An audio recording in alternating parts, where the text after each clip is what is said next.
I know we said this and this is how we started the last video, but welcome back! Days after we posted that video, we actually had to close down shop again and head back to Costa Rica for a little bit more medical issues and medical follow-ups, but everything's fine. And in less than 24 hours, we are going to try to leave Dominican Republic. I wish I could say it was a beautiful sunny day that welcomes us back, but it is not. It is very cloudy. So a few things we've done very early in the morning is the first is to fix this guy. So the day that we were leaving, we discovered that the bolt on this had completely screwed off. So we found some in the mysterious bag of bolts and nuts. It's not quite what should go here, but it'll do till we get back. Punta Cana doesn't really have marine stores, and while you can see that we have successfully put the jib up, we've successfully missed that guy. So need to take that off, run it through there, and then put it back over there. Same on that side. It was very early and we were very tired. So, but the jib is up. Gotta refill the diesel. Gotta clean down the boat. Actually very little to do. Her engine's purring really well, and this sail, there are sails that you know are going to be beautiful and amazing, and there are sails that you know are gonna suck. So the reason that I say it's going to suck is because there will be a lot of motoring and hopefully not as much bashing, but we have to remember this is the thorny path, so there will be bashing. So it's not going to be a beautiful, beautiful sailing, full sailing day. We will definitely be using a motor for, I think, most of it. So that's us right here, and this is Dominican Republic, and if we get started, let me start the thing. So all these black lines are, so this is the black line if we leave at 7 a.m. You see that we get out of the Mona Passage. There may be some wind to sail, but it dies down pretty quickly. There may be some northerly wind that we can sail with according to this specific model. The others don't have that wind, but this is St. Martin, and I don't think we're going to go all around. We're going to go straight there. So, you know, computers. Still not perfect, but they give us a really good idea that it's going to look pretty good when we go. But it's still going to be a bit of bashing and a lot of motoring. Very little sailing this time, but that's okay. We're getting to where we need to go, finally. Caribbean season started in November. This is February almost, so well, middle of January, so we'll still get hopefully a few months of sailing in the Caribbean before we have to haul her out for hurricane season. So fingers crossed. Side note, anybody's berths look like this, so I had to clear out the quarter berth, and so to clear out the quarter berth, which is basically our garage, I moved everything from there to here. So we've got our paddle boards, our suitcases, extra toilet paper because that is super important, and all the other crap that usually lives in there. Ooh, wow. She's saucy. She's saucy, man. She ain't no joke. Sometimes. Wow, that's positively spry compared to Minerva. Minerva's like, what do you want me to do? She's got fresh fuel. She hasn't sailed in almost 8 months. Yeah. She is rearing to go. Yeah, good. Heavenly breeze. Kentucky breeze. Oh, Kentucky breeze. That makes sense. Yeah. That makes way more I sense. think that's your uncle's breath when they got... And that's the Mona Passage. And that's DR. Goodbye, DR. And hopefully the Mona Passage will treat us a-okay. Good morning. It is about 2 o'clock. The engine is still going. The wind that was coming from the absolute north is coming from the absolute east. About 10 knots, 12 knots, maxing out about 20 knots at one point. So you'd think would be really, really bashing because we are faced straight east, but it's really not that bad. As you can tell, that I'm basically not being thrown all over the boat, and it's been like that the whole day, which is incredible. We are in Thorny Path. We went through the Mona Passage, which wasn't quite glass, but it was calm and boring and amazing. So I couldn't have asked for a more picture perfect time. So very happy to hear that. We're gonna drop off at Salinas in Puerto Rico to refill up on our gas, because it does look like what we thought, which would be that we would be motoring the whole time. Maybe tomorrow evening there's some more wind. This needs to shift about 15 degrees north in order for us to be able to sail in it. It's almost right on our nose right now, so that's not gonna happen. But yeah, it's going really, really well. I thought this was gonna suck so much, other than not being able to sail, which we never thought we would, so but yes, my shift has started.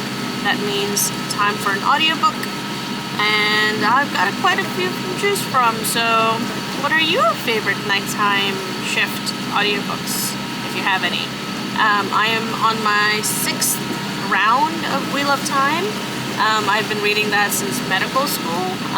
Every few years I reread all 14 books, so I'm on the last book again. And yeah, I think the next one is called Firewalkers, which is supposed to be really, really good with an amazing narrator. So very excited about that. But for now, I turn off this bright light to get my night vision back. Good night. See you in the morning.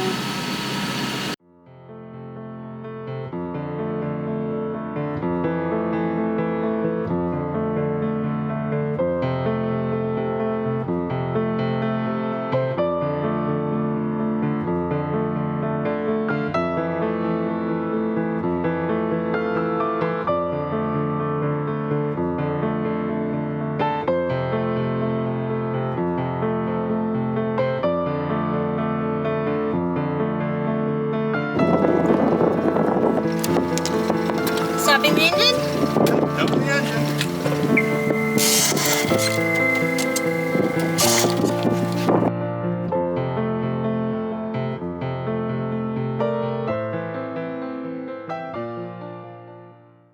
Okay, I have to get the lighting so that you can actually see me. We're docked up, but we are not at St. Martin yet. We are at St. Croix getting some fuel. We have about 95 nautical miles to go, and it's about 4 a.m. and the fuel dock opens around 8, I think. So time for showers. So I took a nice shower after. I will not mention how many days it has been since we took a shower. And yeah, we're just gonna wait till the fuel dock opens, get fuel, and head to our final destination. So start of day 3, but it starts nicely with the shower and a few hours of sleep and rest. Almost done with the thorny path. So as we head out on this, what looks like beautifully flat seas, which is perfectly fine for us for this trip, I realized we picked up a little Mr. Grasshopper. I don't want to get too close to scare him, but he's right underneath that guy. Aww. Picked the wrong boat to hop on, buddy. But yeah, off to St. Martin we all go.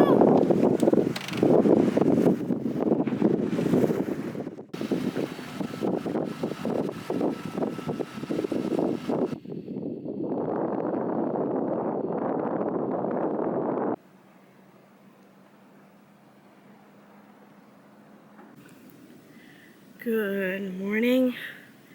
Ooh, we got in at 2 o'clock in the morning, so it was a bit anticlimactic, but there it goes. There was our entrance. That is Turtle, and that is St. Martin.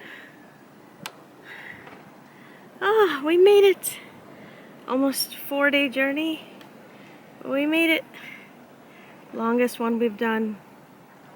And I wish I could say we were done. Behind me, somewhere over there, is the bridge. So we have to get our Q flag up. We have to wait till 8:30 to cross that bridge. Then we have to meet up with some amazing friends who are setting up a mooring ball for us to take. And we are going to get that mooring ball. I am so tired.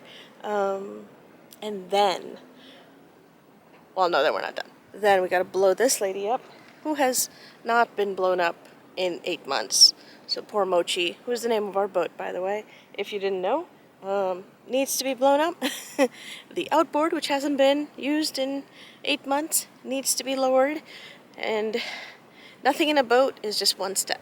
So we get Mochi ready with the outboard, we go into town, we check in with customs, which may not be open because today is Sunday, so but it's Sunday, and we're on the French side of St. Martin, which means croissants.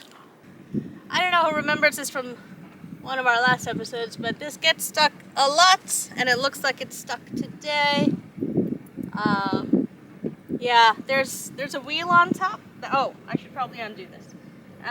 But there's a wheel on top where it can fall off the wheel. So if it's done that, then we're just gonna have a low flying Q flag. It's not a big deal.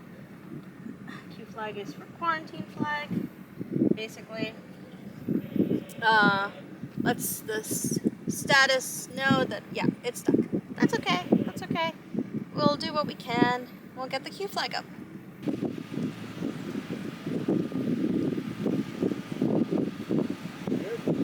Good. We're right on the starboard side.